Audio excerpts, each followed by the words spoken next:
You're what All right, you're wait. We are live. So this is Epic Sketch Time for October 11th, 2016. My name is James Stowe. Ooh, that's pretty.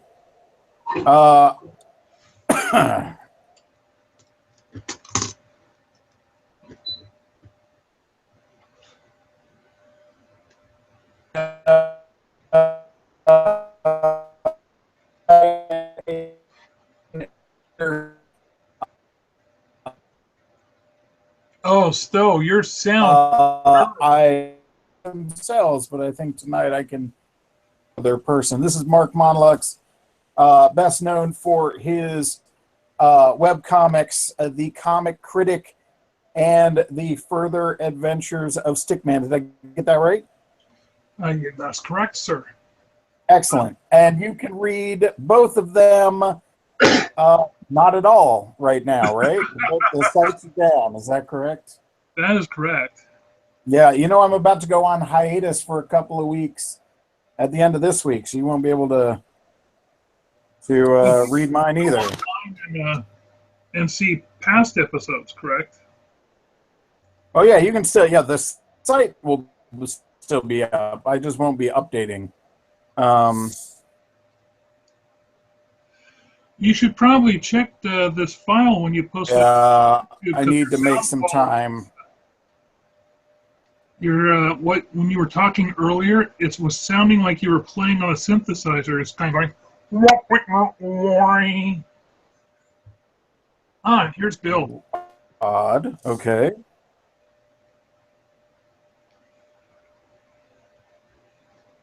Oh, great. Bill's here. Some connectivity issues, among other things. Yeah, that might explain why it took me so long. The invite sent me to a blank screen, and I only pulled it off by going to the regular, just generic Hangout page, which had the conversation open. Oh, weird. Well, it is not my intention to completely mess us up tonight. It's an bad connection.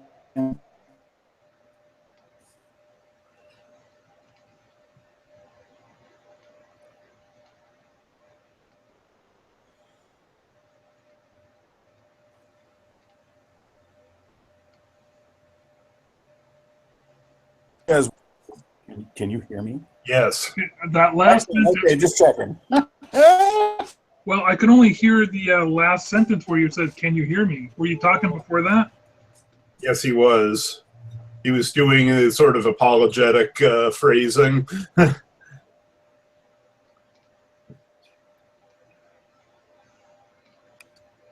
I was talking those kinds of broadcasts. Mm-hmm.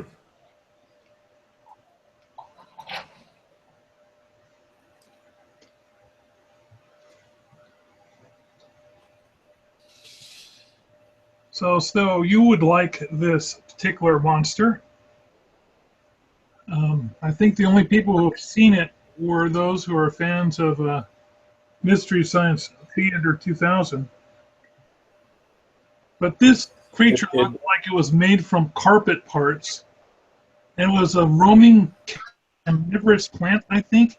And that lower thing with the kind of grabby leaves in that hole there, it would eat people by grabbing them and sucking them into that.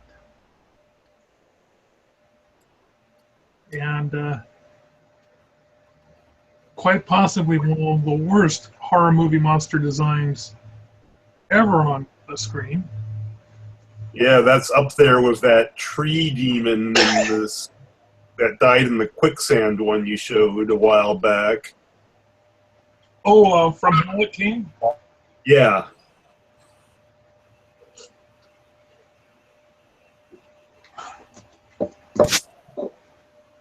I'm having the worst connection. Yeah. Oh, speaking of cheesy horror films, I finished watching all of the Blind Dead series.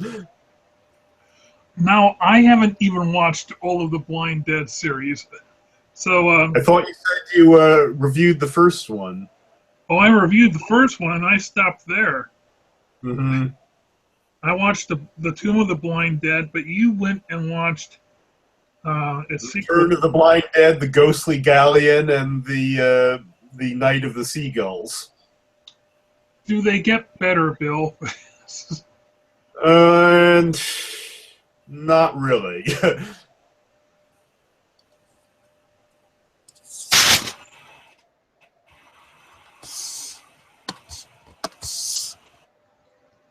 I just watched a horror movie called The Slit-Mouthed Woman.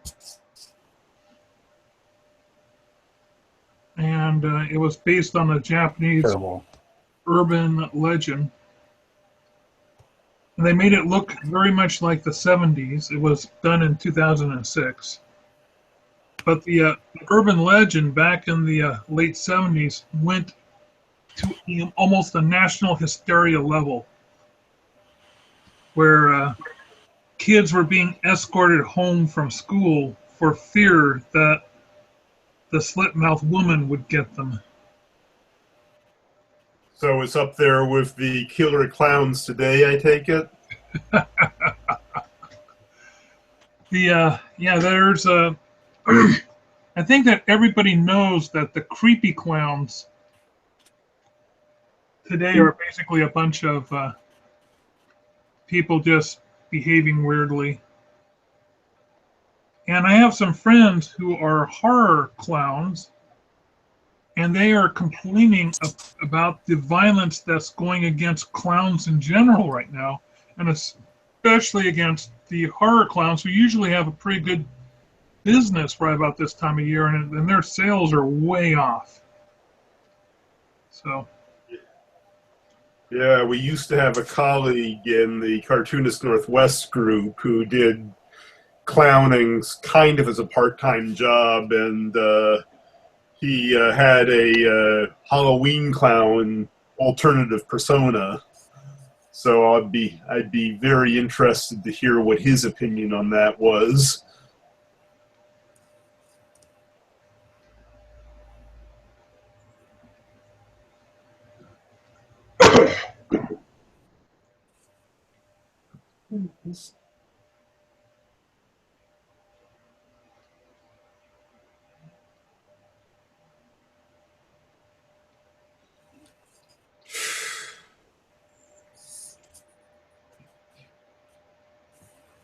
So earlier today, I was putting together a graphic facilitation board made up of bits of large sheets of foam core that I taped together.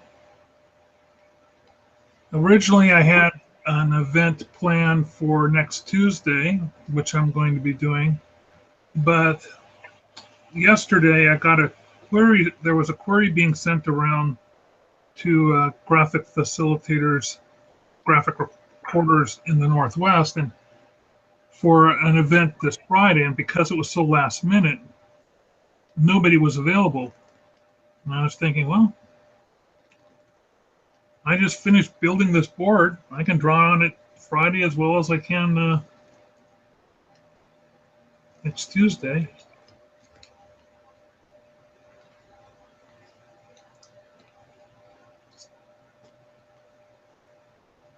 Basically the same type of ODI work that I do on an 8.5 by 11s, or when I do sketchnoting, it's just on a really big piece of paper this time.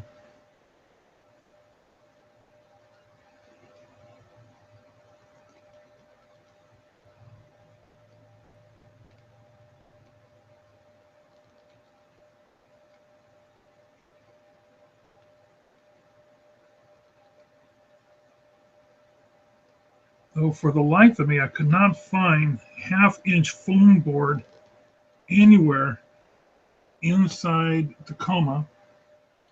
I had to go up to Arts and Craftsmen in Seattle I'm really looking forward to when Arts and Craftsmen inside Tacoma opens up. They're saying early November now.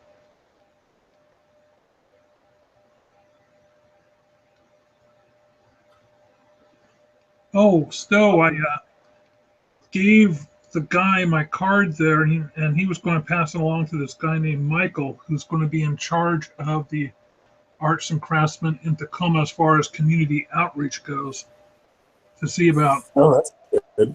doing classes or maybe having it as a different venue than King's Books. We'll have to see. That's great. Yeah, keep me posted. Yeah, if they're anything like the one in Seattle's always happy to help out with a lot of both with the guild and with the cartoonist group.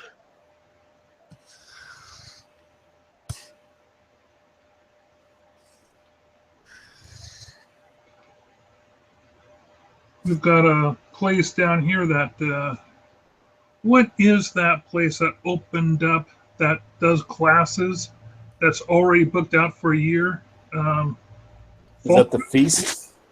Feast. I knew it began with an F.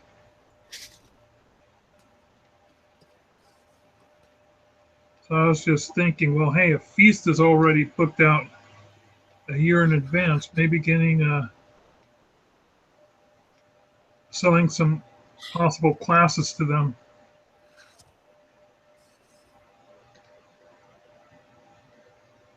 The Arts and Craftsmen would be fun.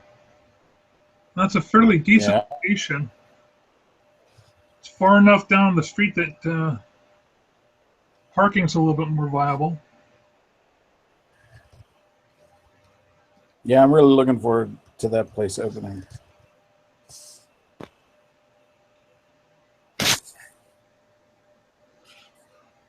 I'm wondering,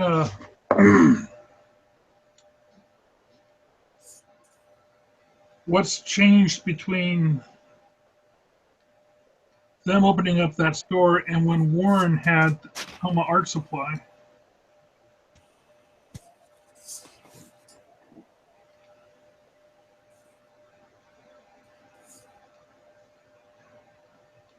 I'm thinking maybe it's going to be the fact that they can, since they have a store up in Seattle and they're part of a chain, their supply won't be, limited to available cash on hand. Well, the local college started offering art classes recently too, right? Yeah, that's right. I know that the University of Washington, back at the time, kind of stopped doing art classes, and They did, and I know they just recently started again.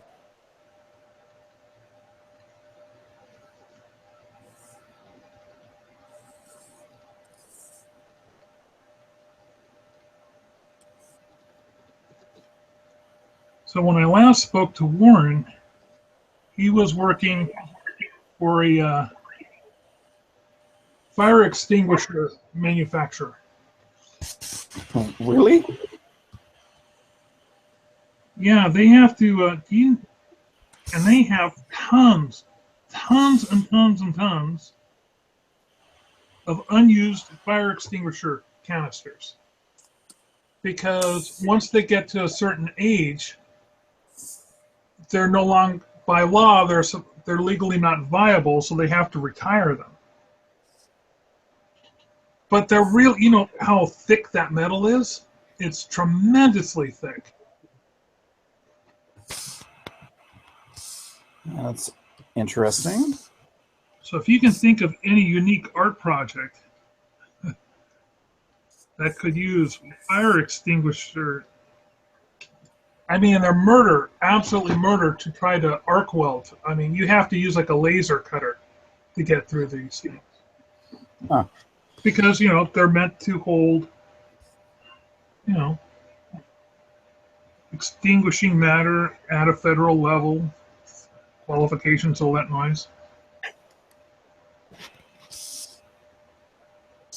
Now, how do you know this much? Warren was telling me about it. Oh, I see. Because he looks out at those piles and piles of them because they're just kind of stock housing them and trying to figure out what type of creative reuse could there be.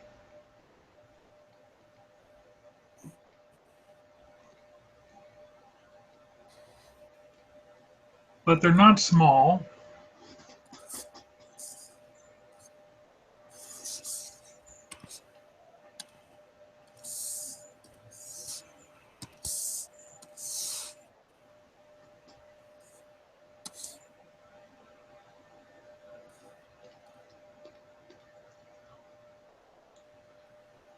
I have finished watching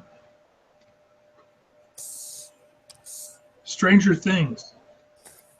Ah. Wait, you watching Stranger? Yes, I just finally finished watching Stranger Things. Wow. My Well, wife, welcome to the party, pal. I'm only up to episode 2 of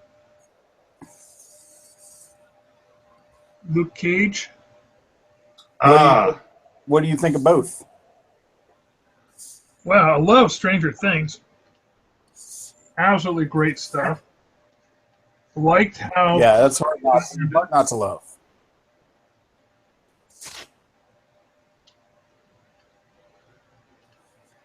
Well, I'm up to 10 on Luke Cage.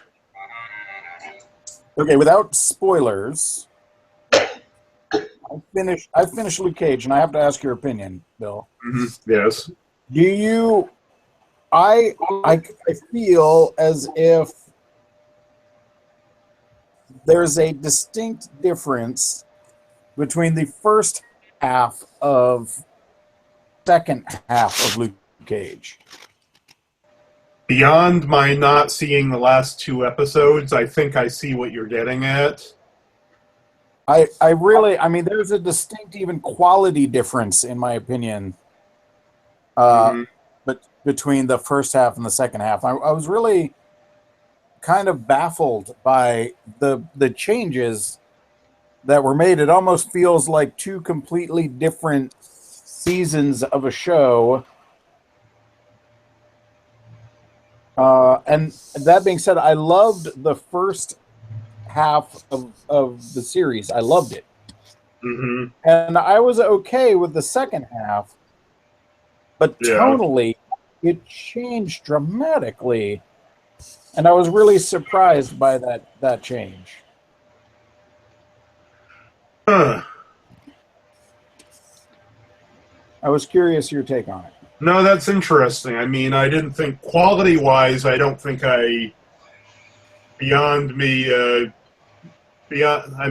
quality-wise, I don't think I saw much of a difference beyond the little things. For example, me nitpicking bad technobabble in the 8th episode, but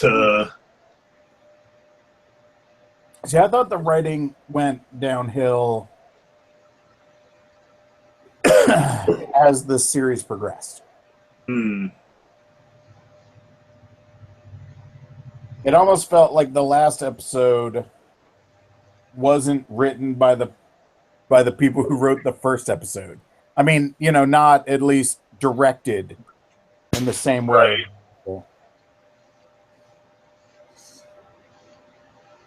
I mean, and in my opinion, it definitely falls into that same trap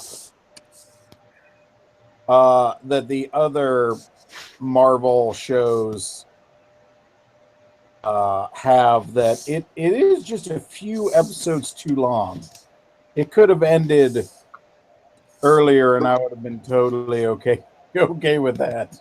Yeah, you're probably right there. I mean, one thing I found it liked, I felt it was, compared to Daredevil and Jessica, that it was had a much more optimistic, upbeat.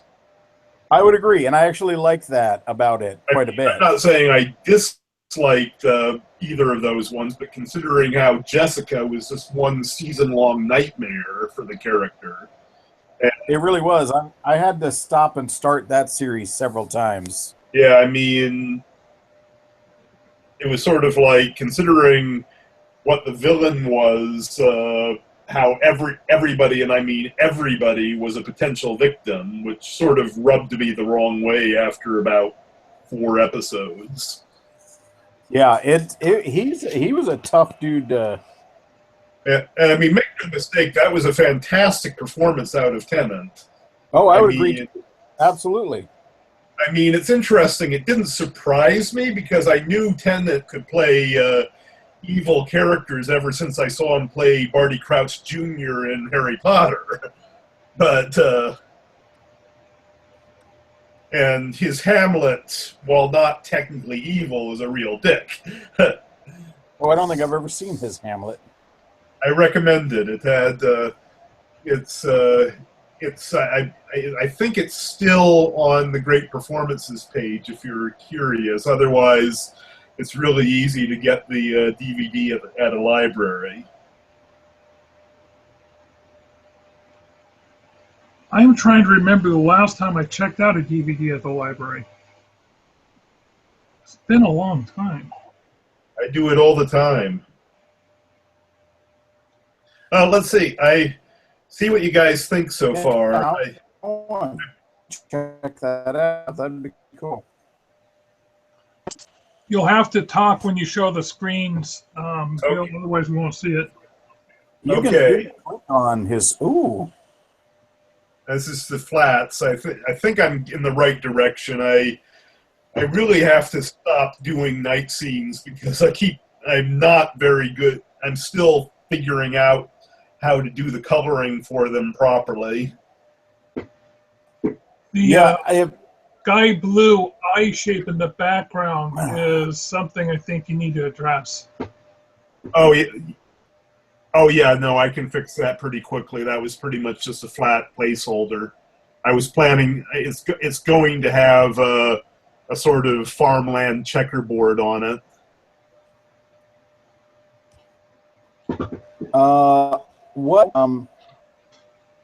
This is wisdom I learned a long time ago. Yeah. If I were you, I would choose a 3-color palette. Okay. And then from those 3 colors, I would derive everything else. Because right now, you're using every color, and everything is its own focal point. Right. If you used a limited palette, and it doesn't need to be just 3, but if you create a palette in and of itself just for that image, everything would mesh better together. Okay. And I think you get a more realistic night scene because night doesn't necessarily need to be black. Right. It could be blues or purples. It just doesn't need to be lit like it is lit. Right. Yeah, I can see what Stowe's saying because a lot of different palettes competing with each other, and I think you need to bring them together more. Okay. I would confirm what Stowe said. That was an excellent color critique. Okay. So, like dark navy blue, some red. It can literally be. Here's a good example. Okay.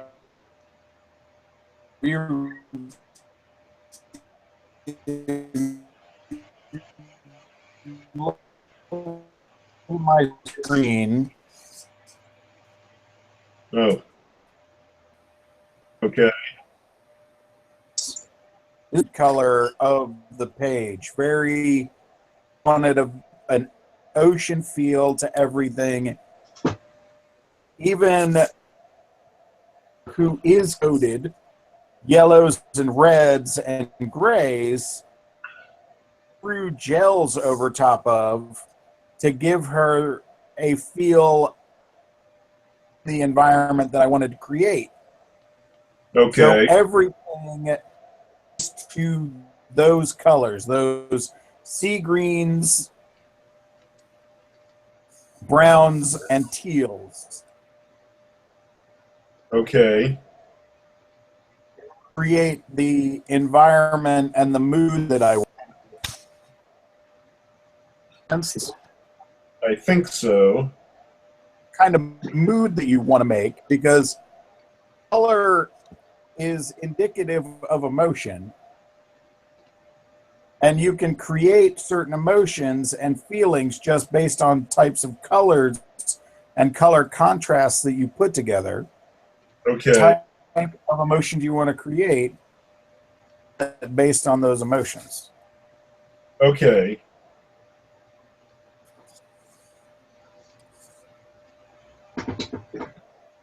What I would suggest you do, Bill, is do what Stowe did and just grab one color and just to see what it would look like, put that one color underneath your layer of black and at like say an overall 40% and see how that works on all the color in your setting and what type of mood it brings.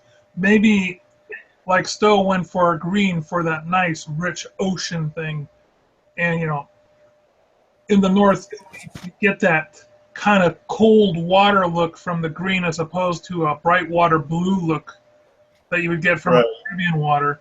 Maybe by if you're doing something with ochres or um, Yeah. dark brown barky palette, you might get something more autumn and folly happening with your.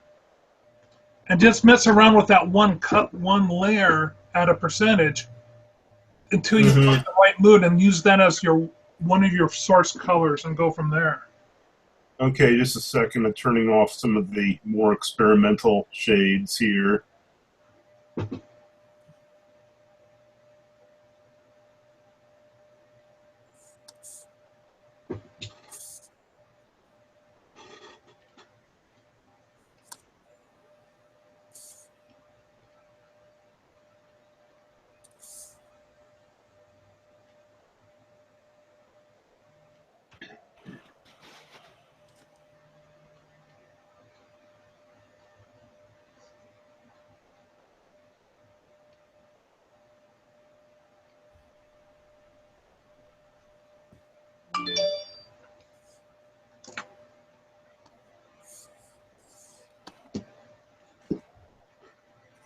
I'm happy to announce Friends Kickstarter just funded. Cool.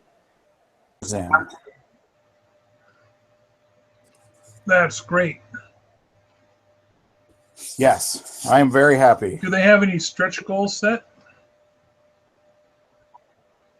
They do, yeah, and they're going to definitely down,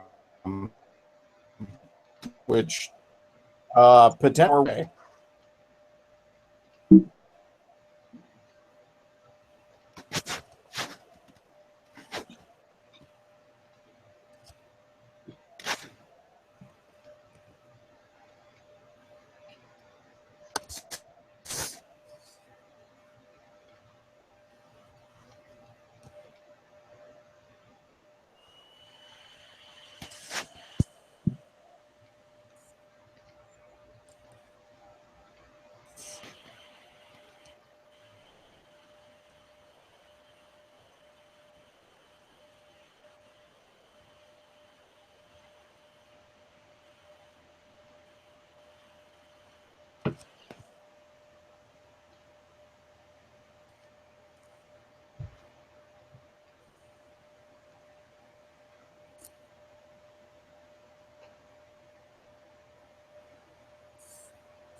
So I've been watching a British comedy called The IT Crowd on YouTube. I mean, not on YouTube, but on Netflix. Oh, that's always a fun one.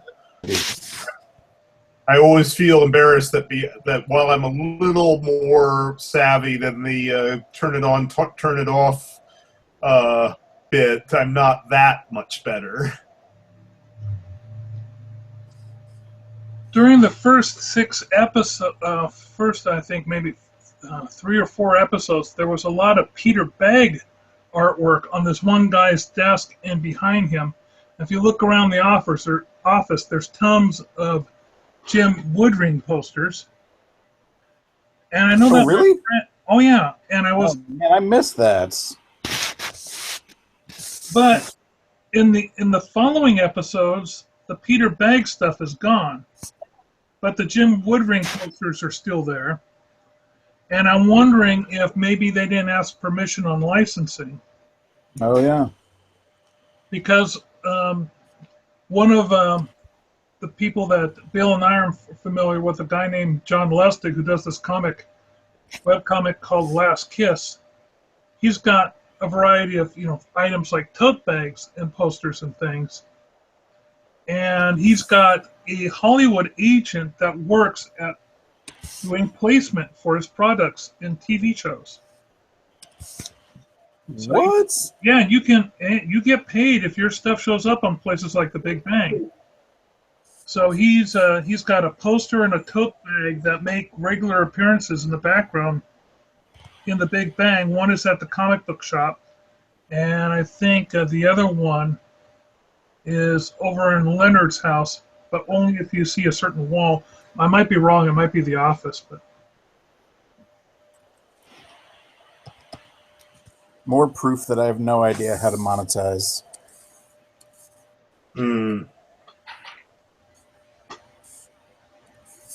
There is even a guy who has the contract for doing the shirt designs for Big Bang. Oh yeah. Bravo, Mike. I know who that is. Every single time. I didn't even say anything and they hung up. Good.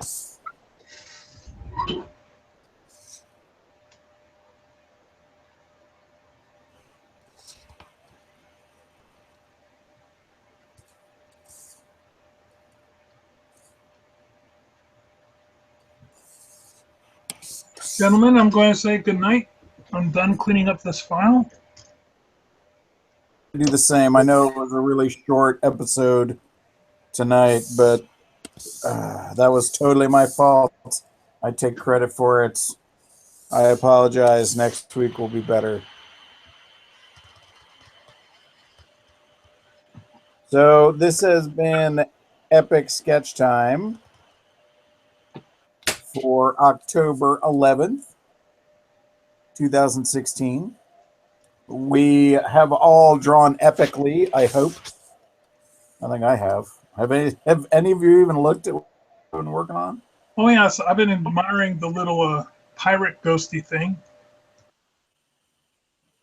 Yeah, there's another Kickstarter coming out soon by the creator of Tiny Swords, which is a card game. They're making a tactics board game type thing based on the same universe. And they asked me to contribute some artwork, so I am contributing some artwork. Although I'm not 100% sure if I'm just doing some test sketches right now. I think I want to embellish these things a little bit more than what I've done so far. Too close to the original source material for my liking. But that all being said, I'm going to say good night. Good night, gentlemen. Hey. Mark, I will probably see you tomorrow. I'll see you next week. Okay. All right. Bye-bye.